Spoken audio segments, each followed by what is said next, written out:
Hello everyone, I am Amit and I welcome all of you in my channel. So आज का हमारा video एक बहुत ही popular topic पर होने वाला है और वो है इंग्लिश स्पीकिंग। नाउ यहाँ होता क्या है कि ऐसे स्टूडेंट्स जो एक हिंदी बैकग्राउंड से होते हैं या नॉन इंग्लिश बैकग्राउंड से होते हैं, उनको इंग्लिश बोलने में बहुत ज़्यादा प्रॉब्लम होती है। यहाँ रीज़न बहुत सारे हो सकते हैं, मे बी उनकी नॉलेज, उनका कॉन्फिडेंस, उनका बैकग्राउंड, उनकी लर्निंग और मे बी माइंडसेट और बहुत ज़्यादा। सो आज के वीडियो में मैं उन टॉपिक्स को कवर करूँगा जो स्टूडेंट्स को इंग्लिश बोलने में मदद कर सकते हैं अगर वो उन टॉपिक्स को फॉलो करें। यहाँ मैं प्रॉब्लम के साथ साथ सॉल्यूशन भी दूंगा कि अगर ये प्रॉब्लम है, कोई पर्टिकुलर प्रॉब्लम है, तो उसका क्या सॉल्यूशन हो सकता है। So let's start it. Now जो हमारा पहला पॉइंट है वो है कॉन्फिडेंस। आप सभी को पता है कि कॉन्फिडेंस एक ऐसी चीज़ है जो एक ऐसे राजा को जिसके पास बहुत कम सेना है और दूसरा राजा जिसके पास बहुत सारी सेना है, वो उसे हरा सकता है। क्यों? क्योंकि यहाँ कॉन्फिडेंस है। नाउ हमको ये समझना बहुत ज़रूरी है कि कॉन्फिडेंस एक कोई ऐसी चीज़ नहीं है जो आप या तो पढ़ लो या तो उसको खा लो और आपको आ जाएगा। कॉन्फिडेंस आता है एक्सपीरियंस से। नाउ आपने कई स्टूडेंट्स ऐसे देखे होंगे जो बचपन से बहुत ज़्यादा कॉन्फिडेंट होते हैं। इसके भी कई रीज़न होते हैं, या तो उनका फैमिली बैकग्राउंड वैसा है, फैमिली एनवायरनमेंट ऐसा है, स्कूल का एनवायरनमेंट ऐसा हो सकता है, और कुछ स्टूडेंट्स बहुत ज़्यादा शाय होते हैं। अब शाय होने के लिए हो सकता है उन्हें उनका एक अंदर का डर है या उनका एक नेचर है। सो हमको ये समझना पड़ेगा कि कॉन्फिडेंस किसी भी चीज़ के लिए, यहाँ सिर्फ इंग्लिश स्पीकिंग की बात नहीं हो रही है, कोई भी चीज़, अगर आपको कोई चीज़ सीखनी है, करनी है, कॉन्फिडेंस बहुत ज़्यादा ज़रूरी है।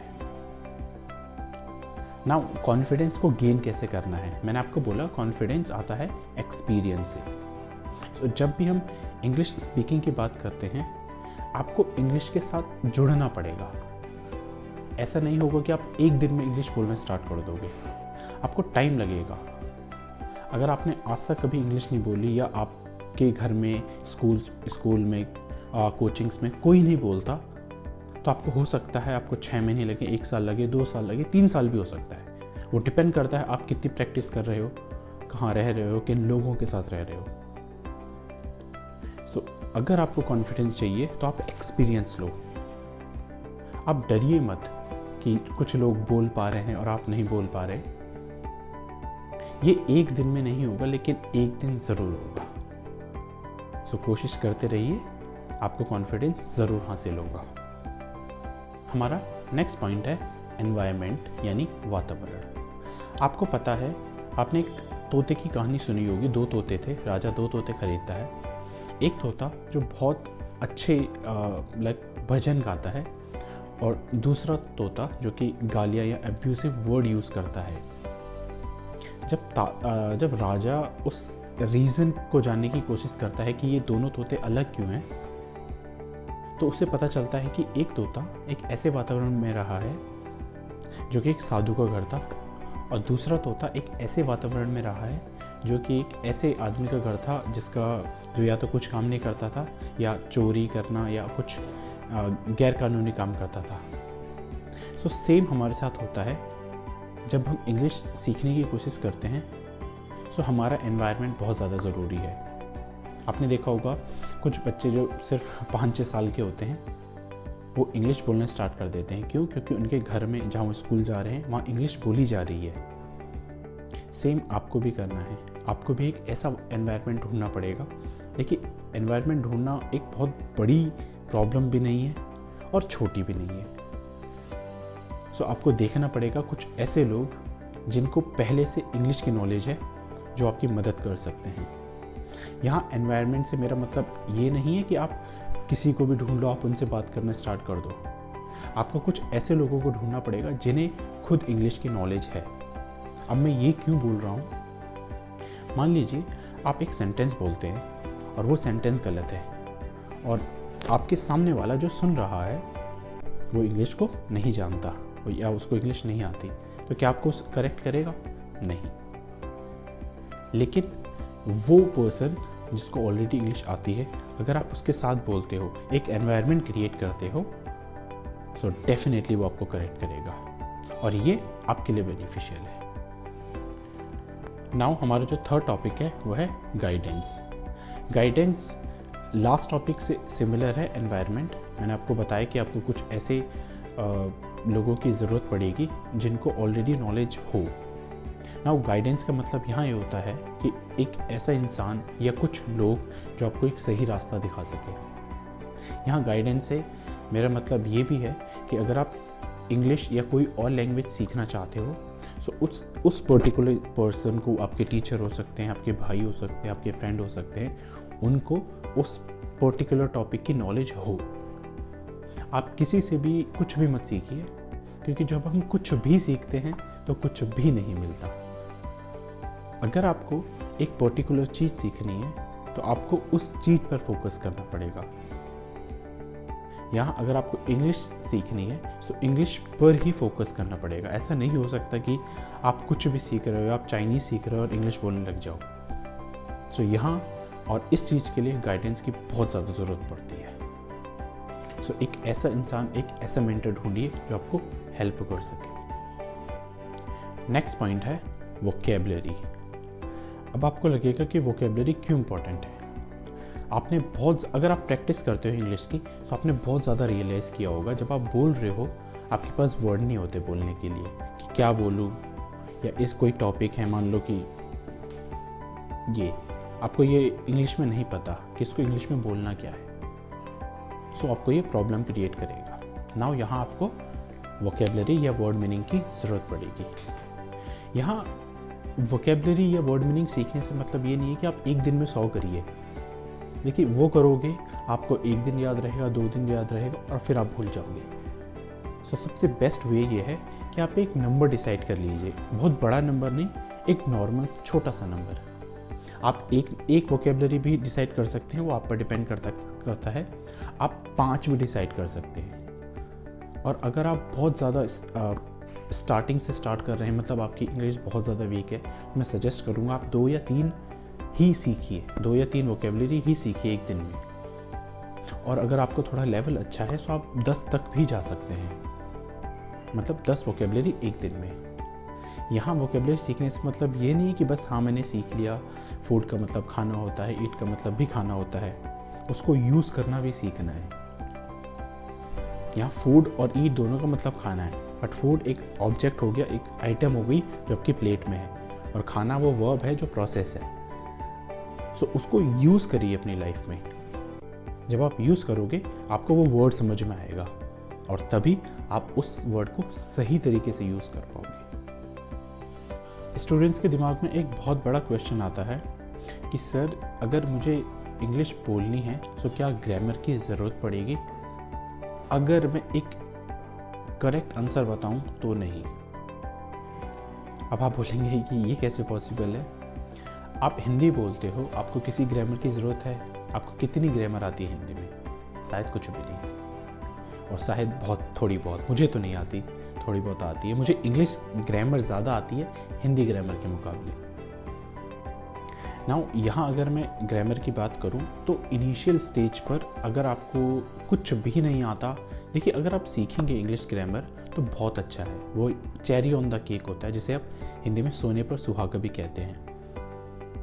अगर आपको ग्रामर आती है तो बहुत अच्छी बात है, लेकिन इंग्लिश या कोई भी लैंग्वेज बिना ग्रामर के भी सीखी जा सकती है। ऐसे बहुत सारे एग्जांपल्स हैं। मैंने कई वीडियोस देखी हैं जो लोग आज तक स्कूल नहीं गए, जिन्होंने देखा नहीं, जिनको नहीं पता कि स्कूल कैसा होता है, वो सिर्फ अपने एनवायरनमेंट, वातावरण, जो मैं पॉइंट कवर कर चुका हूँ, उससे सीखते हैं, क्योंकि उनके आसपास ऐसे लोग रह रहे होते हैं जो उस लैंग्वेज को यूज़ करते हैं। सेम आपने हिंदी या कोई और लैंग्वेज जो भी आप बोलते हो, आपने वो लैंग्वेज भी ऐसे ही सीखी है। आप किसी स्कूल नहीं गए, कोई ग्रामर नहीं सीखी। सो पहला आंसर कि ग्रामर ज़रूरी है, नहीं। लेकिन अगर मैं ये बोलूँ कि ग्रामर आती है तो बहुत ज़्यादा अच्छा है, वो आपको हेल्प करेगा। और ग्रामर जब हमको आती है ना तो एक कॉन्फिडेंस बूस्ट हो जाता है कि हाँ मुझे ग्रामर आती है, चलो मैं बोल सकता हूँ। सो अगर आपके पास ऑप्शन नहीं है, ग्रामर ज़रूरी नहीं है, अगर आप सीख सकते हो, so I told you it's cherry on the cake. Next point जो है वो है कि स्टूडेंट्स जब भी स्टार्टिंग करते हैं तो उनके अंदर एक डर होता है। और मैं यहाँ इंग्लिश स्पीकिंग की बात नहीं कर रहा हूँ, कोई भी आप काम ले सकते हो, आप बिजनेस कर सकते हो, कोई जॉब करते हो। सो स्टार्टिंग में हमारे अंदर एक डर होता है कि अगर मैंने गलती कर दी तो क्या होगा। सो गलती करने से कभी मत डरिए, उस गलती को सुधारिए। जब भी आप कोई मिस्टेक करते हैं तो आपके सामने जो इंसान आपको सुन रहा है या आपको जो मेंटर है आपका, जो गाइडेंस दे रहा है, वो आपको करेक्ट करेगा। और जब करेक्ट करेगा तो आपको सीखना है कि हाँ मैंने ये मिस्टेक की है, इस टेंस में मिस्टेक की है, इस प्रेपोजिशन में मिस्टेक की है, और वही आपको इम्प्लीमेंट करनी है नेक्स्ट टाइम। अगर आप इन चीज़ को फॉलो करते हैं तो आप बहुत ज़्यादा इम्प्रूव करोगे। Mistakes are the proof you are trying. Mistakes वो चीज़ हैं जो प्रूफ देती हैं कि हाँ आप ट्राई कर रहे हो। एक इंसान जो कभी मिस्टेक नहीं करता, शायद वो कभी कोशिश भी नहीं करता। सो मिस्टेक्स करने में कोई प्रॉब्लम नहीं है, हाँ, लेकिन उनको रिपीट मत कीजिए। और ये सिर्फ इंग्लिश के लिए नहीं है, ये कंप्लीट लाइफ के लिए है। नेक्स्ट पॉइंट है लिसनिंग। अब आप बोलोगे लिसनिंग और स्पीकिंग तो कुछ है, दोनों एक पूर्व है एक पश्चिम है। देखिए जनरली क्या होता है, जब भी हम किसी भी लैंग्वेज की बात करते हैं तो उसके 4 टॉपिक्स होते हैं। एक होता है speaking, writing, reading and listening. 4 point है। अब हम इन तीनों को तो, जो फर्स्ट 3 हैं, इनको तो बहुत ज़्यादा वैल्यू देते हैं, बट लिसनिंग को बहुत कम वैल्यू दी जाती है। देखिए अगर आप किसी भी ऐसे इंसान को देखेंगे जो बहुत ज़्यादा सक्सेसफुल है या बहुत अच्छा बोलता है, आप कभी भी ऑब्जर्व करिएगा वो सुनते ज़्यादा हैं, बोलते कम हैं। सो अगर आपको एक बहुत अच्छे स्पीकर बनना है तो आपको सुनना पड़ेगा पहले, क्योंकि जब आप सुनते हो तब आपको आंसर पता होता है कि हाँ मुझे क्या आंसर करना है। लेकिन जब नहीं सुनते आप कुछ भी बोलते हो या फिर कुछ नहीं बोलते। सो अपने अंदर एक हैबिट लाइए लिसनिंग की, क्योंकि लिसनिंग बहुत ज़्यादा इम्पोर्टेंट है। और it's not only about English, ये सिर्फ इंग्लिश के लिए नहीं है। जब भी आप किसी से भी बात कर रहे हो या कि किसी कॉन्वर्जेशन में हो, सो लिसनिंग बहुत ज़्यादा ज़रूरी है। नेक्स्ट पॉइंट है रेगुलरिटी। देखिए रेगुलरिटी एक ऐसा पॉइंट है जो अगर आप अपनी लाइफ में फॉलो करते हो, सो ये आपको 100% सक्सेस दिलाएगा। अब हमारी हैबिट क्या होती है कि चलो आज टालो, यानी प्रोक्रेस्टिनेट करने की हैबिट होती है, हम चीज़ों को टालते हैं। यहाँ अगर आप किसी चीज़ को रेगुलर बेस पे करते हो, सो आपकी हैबिट में आता है। जैसे आप हिंदी बोलते हो, अगर आप हिंदी बोलना कुछ टाइम के लिए बंद कर दो, यानी उसमें इर्रेगुलर हो जाओ, सो आपको हिंदी में भी प्रॉब्लम होगी।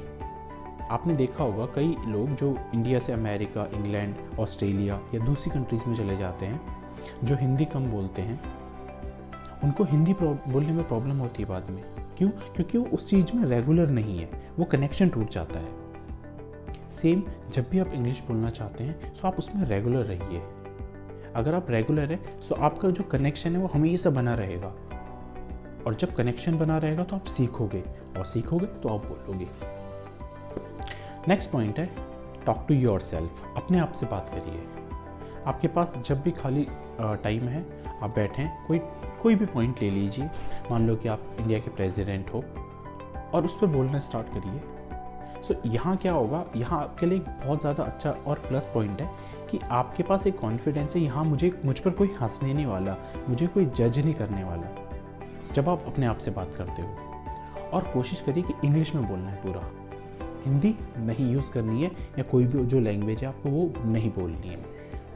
जब आप इस पॉइंट को यूज़ करोगे, सो आपको पता चलेगा हाँ मैं ये बोल पा रहा हूँ, और वो आपको एक कॉन्फिडेंस देगा, एक बूस्ट देगा। तो जब आप कुछ लोगों के सामने जाओगे, आप उस पॉइंट को बोल पाओगे, उस पॉइंट को रख पाओगे। और ये टॉक टू योर सेल्फ सिर्फ इंग्लिश के लिए नहीं है। आप जब भी किसी इंटरव्यू में जा रहे हो, कोई बिजनेस मीटिंग है या कोई और अदर पॉइंट है, वहाँ भी इसका यूज़ कर सकते हो। आपने जब एक बार अपने आप से बात कर लिया तो आपको कॉन्फिडेंस मिलता है कि हाँ मैं ये कर सकता हूँ। आपने कई एक मूवी है अनिल कपूर की जिसमें वो सीएम बनते हैं, आपने देखा होगा वो जब उनका सीएम के साथ इंटरव्यू होता है तो मिरर में बात कर रहे होते हैं अपने आप से। क्यों? क्योंकि उनको एक कॉन्फिडेंस चाहिए और ये आपको बहुत ज़्यादा हेल्प करेगा। नेक्स्ट पॉइंट है माइंडसेट या कह सकते हो विचारधारा। यहाँ हमको ये समझना पड़ेगा कि जो ह्यूमन है वो बहुत ज़्यादा चीज़ें अचीव करता है और आप देख सकते हो कि हम दिन प्रतिदिन डे बाय डे हम अपनी टेक्नोलॉजीज़ को बढ़ा रहे हैं, उस पर इम्प्रूव कर रहे हैं, नई नई चीज़ें इन्वेंट हो रही है। सो हमारी जो रीच है वो बहुत ज़्यादा है, हम बहुत ज़्यादा दूर तक जा सकते हैं और उसका एक बहुत बड़ा रीज़न है माइंडसेट। अगर आपने सोच लिया कि मुझसे नहीं इंग्लिश बोली जाती, आप ग्रामर सीख लो, आपका कैसा एनवायरनमेंट हो, कुछ आपको मदद नहीं करेगा। क्यों? क्योंकि आपका जो ब्रेन है उसने सोच लिया है कि हाँ मैं नहीं बोल सकता या हाँ मैं नहीं कर सकता। सो आपको एक माइंडसेट रखना पड़ेगा, पॉजिटिव माइंडसेट रखना पड़ेगा कि हाँ मैं कर सकता हूँ और मैं करूँगा। जब आपका ये माइंडसेट होता है सो अगेन ये आपके कॉन्फिडेंस को बूस्ट करेगा। आप इस चीज़ को रेगुलर बेसिस पे करो, आपको बहुत ज़्यादा इम्प्रूवमेंट मिलेगा। नेक्स्ट पॉइंट है, जब भी आप कोई लैंग्वेज सीखना स्टार्ट करते हो तो कोशिश करिए कि प्लान करिए चीज़ों को। मान लो आपको एक टॉपिक पर बोलना है और आप डायरेक्ट नहीं बोल सकते, कोई प्रॉब्लम नहीं, प्लान कीजिए, उसको लिखिए, उसको पढ़िए और फिर बोलिए। देखो स्टार्टिंग में आप कुछ भी करो, कैसी भी गलती करो, उसको ठीक करो, सब चलेगा, उसमें कोई प्रॉब्लम नहीं है। सो जब आप चीज़ों को प्लान करते हो तो आपके माइंड में एक मैप होता है कि हाँ ये चीज़ें मुझे बोलनी है, ये पॉइंट्स मुझे बोलने हैं। हाँ स्टार्टिंग में ये हो सकता है कि आप वो जो पॉइंट आपके दिमाग में है आप उन्हें भूल जाओ, आपने 10 पॉइंट याद रखे थे, सिर्फ 5 ही याद हैं, या आपको सीक्वेंस याद ना रहे, कोई प्रॉब्लम नहीं, ये आपका लर्निंग का फेज़ है। और इस फेज़ में अगर आप गलती भी करोगे तो सीखोगे उससे।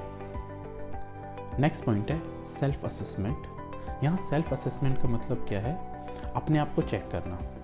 देखिए जब भी आपके स्कूल में एग्ज़ाम्स होते हैं या टेस्ट होते हैं, वो किस लिए होते हैं? वो आपको बेसिकली चेक कर रहे होते हैं कि हाँ आपकी ग्रोथ क्या है। यहाँ चेक करने से मतलब ये नहीं है कि आपको बुखार चेक हो रहा है, यहाँ चेक से मतलब है कि आपकी जो ग्रोथ क्या है। अगर आपका ये लेवल था सो अब जो नेक्स्ट लेवल आया है वो ये है या ये है।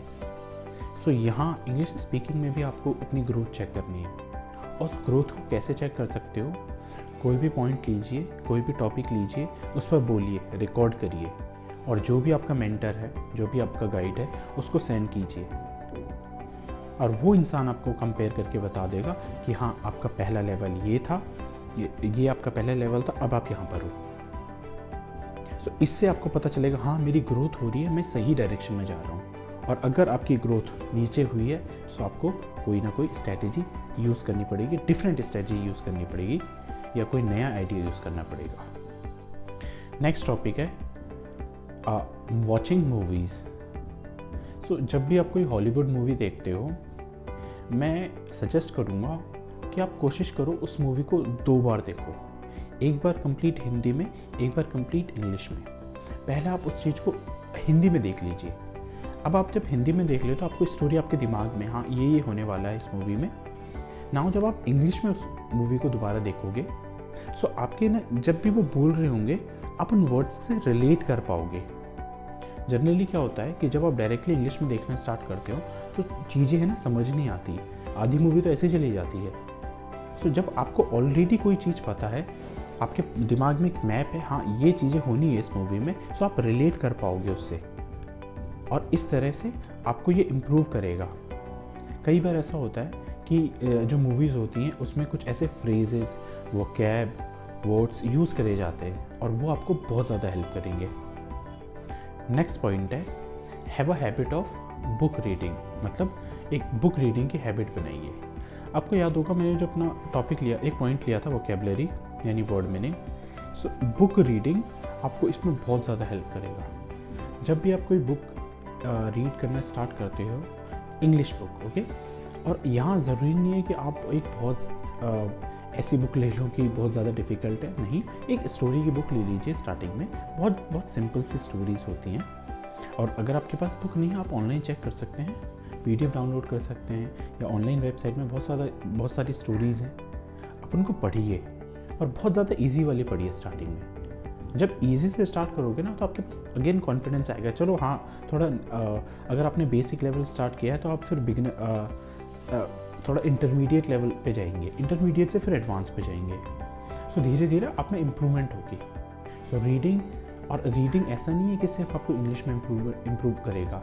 रीडिंग के अपने बहुत ज़्यादा बेनिफिट्स हैं। उसके लिए मैं कभी एक अलग वीडियो बनाऊंगा। सो ये हमारा एक टॉप पॉइंट था जिसमें हमें रीडिंग पर फोकस करना है, बुक रीडिंग पर। नेक्स्ट पॉइंट है यूज़ टेक्नोलॉजी। आजकल कई सारे ऐसे एप्लीकेशंस हैं जो आपको मदद करते हैं कि आप लोगों से बात कर सको। अगर आपकी फैमिली में कोई या आपका फ्रेंड सर्कल में कोई ऐसा फ्रेंड या कोई ऐसा फैमिली मेम्बर नहीं है जो इंग्लिश बोलता है, सो आप कुछ एप्लीकेशंस का यूज़ कर सकते हो। मैं किसी एप्लीकेशन का नाम नहीं लूँगा, आप गूगल में सर्च करिए, आपको बहुत सारी एप्लीकेशंस मिल जाएंगी जो आपको मदद करेंगी फ्लुएंट इंग्लिश बोलने में। अब last and most important topic, ये मैंने लास्ट के लिए बचा के रखा था, वो है प्रैक्टिस। आपने बहुत बार सुना होगा, practice makes a man perfect, और ये है। सिर्फ इंग्लिश के लिए नहीं, आप किसी भी गेम की बात करिए, किसी बिजनेस की बात करिए, किसी लैंग्वेज की बात करिए, और किसी अदर चीज़ों की बात करिए। जब आप किसी चीज़ को प्रैक्टिस करते हैं, वो आपको परफेक्ट बनाता है, और ये है। आपकी मम्मियाँ, आपकी जो मदर्स हैं, क्या वो कोई वीडियो देखती है खाना बनाने के लिए? नहीं। क्या वो कभी नमक टेस्ट करती हैं? नहीं। बहुत कम होता है कि वो नमक टेस्ट करे, मोस्टली वो नमक टेस्ट नहीं करते। अब ये हो क्यों रहा है? क्योंकि उनको एक प्रैक्टिस है कई सालों की कि हाँ, मुझे ये खाना बनाना है, इतना नमक डालना है, ये काम करना है और इतना पकाना है। सेम जब आप इंग्लिश के साथ आओगे, प्रैक्टिस करोगे रेगुलर बेसिस पे, सो आपको एक हैबिट हो जाएगी, और वो प्रैक्टिस आपको बहुत ज़्यादा ऊपर ले जाने वाली है ना। बस मैं लास्ट चीज़ ये ऐड करना चाहता हूँ कि जब भी आप इंग्लिश बोलते हैं, तो सिर्फ इतना ध्यान अपने दिमाग में रखिए कि इंग्लिश भी एक हिंदी की तरह लैंग्वेज है। इंग्लिश कोई ऐसी लैंग्वेज नहीं है जो दूसरे प्लेनेट से आई है। आप इंग्लिश हिंदी की तरह बोल सकते हैं, बट हमें कुछ चीज़ों का ध्यान रखना होता है। कई चीज़ें होती हैं जो हमारे फेवर में नहीं होती, या हम उन्हें फॉलो नहीं कर रहे होते। सो दिमाग में एक बना के रखिए, एक ऐसा माइंडसेट रखिए कि इंग्लिश भी हिंदी की तरह एक लैंग्वेज है। अगर हमको इंग्लिश बोलने में प्रॉब्लम होती है, तो जो लोग अमेरिका, ऑस्ट्रेलिया, इंग्लैंड और अदर देशों में रहते हैं, उनको हिंदी बोलने में प्रॉब्लम होती है। जो प्रॉब्लम हम फेस करते हैं वो भी करते हैं। हाँ, बस डिफरेंस ये है कि हिंदी की जो वैल्यू वो बहुत ज़्यादा है, बट इंग्लिश एक इंटरनेशनल लैंग्वेज बन गई है, सो उसकी वैल्यू को बहुत ज़्यादा हो गई है। सो हमको समझना पड़ेगा, इंग्लिश भी एक लैंग्वेज ही है। इंग्लिश कोई रॉकेट साइंस नहीं है। अगर आप उन टॉप पॉइंट्स को फॉलो करते हैं जो मैंने आपको बताया है, तो आपको 100% अपने आप में इम्प्रूवमेंट दिखेगा। सो ये आज की हमारी वीडियो थी। इसमें मैंने कुछ पॉइंट्स पर बात की है। आप इनको प्लीज़ अपनी लाइफ में फॉलो करिए और आपको 100% इम्प्रूवमेंट मिलेगा। ये मेरा पर्सनल एक्सपीरियंस है। So thank you everyone for watching my video. Keep watching, keep supporting. Bye.